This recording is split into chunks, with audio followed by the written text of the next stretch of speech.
So we're going to have a look at some of our different methods of secondary market research, and we're going to try and assess some of the pros and cons attached with conducting secondary market research. Maybe contrast it a little bit with primary market research as we go.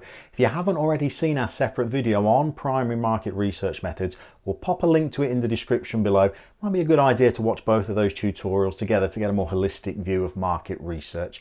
So let's kick off with some of our different methods of conducting secondary market research. And secondary market research is, rather than collecting information yourself firsthand, it's analysing data that has been collected by somebody else for an alternate purpose. So we'll start off by looking at one of the most popular methods of secondary market research, and that's to look at information that's been produced by some of your rivals.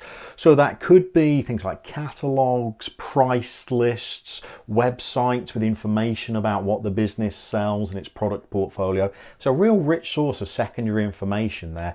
And a business can quickly access very, very cheaply a wealth of information about their rivals to build up a picture of what's already going on in the marketplace.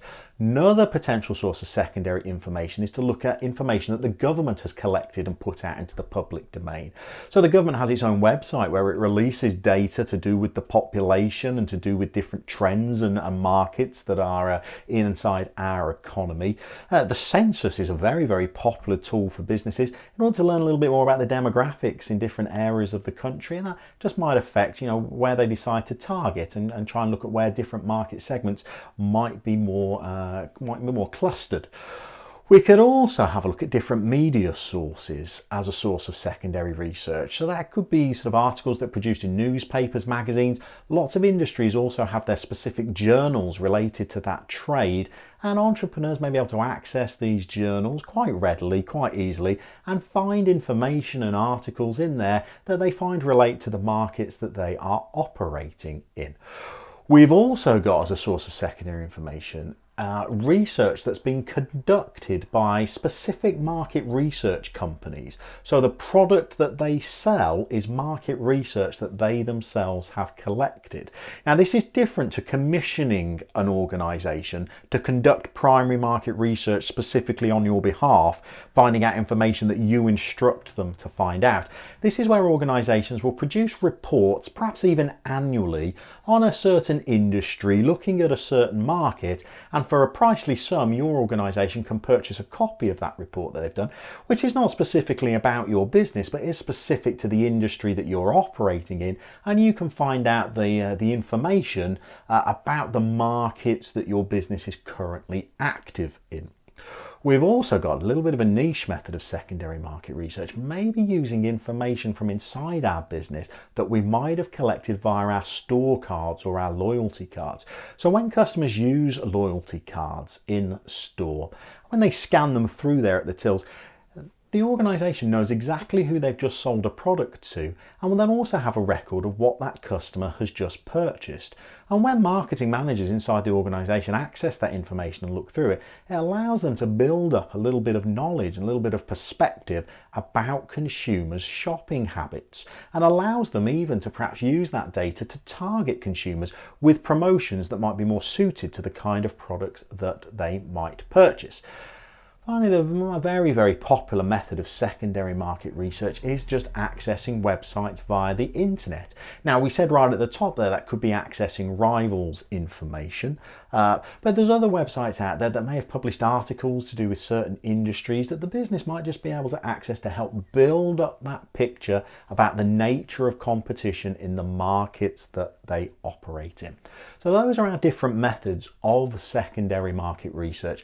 We look at secondary market research holistically. There are some generic benefits to it that might serve us in our exams. So we'll start with those benefits, and we could say that one of the key benefits of secondary market research, especially when we stack it up and compare it to primary market research, is that it generally involves less of a cost implication. So accessing rivals' information via the internet can be very, very cheap. Purchasing of journals and magazines related to the industry that you're in, comparatively very, very cheap compared to commissioning perhaps a high sample of primary market research collection. We can also say, in comparison to primary market research, that secondary research is fairly quick. So a couple of days spent researching rivals via the internet is much quicker than conducting interviews with consumers and then collecting in all of that information and analysing the results of it and turning it into data and statistics that the business can use.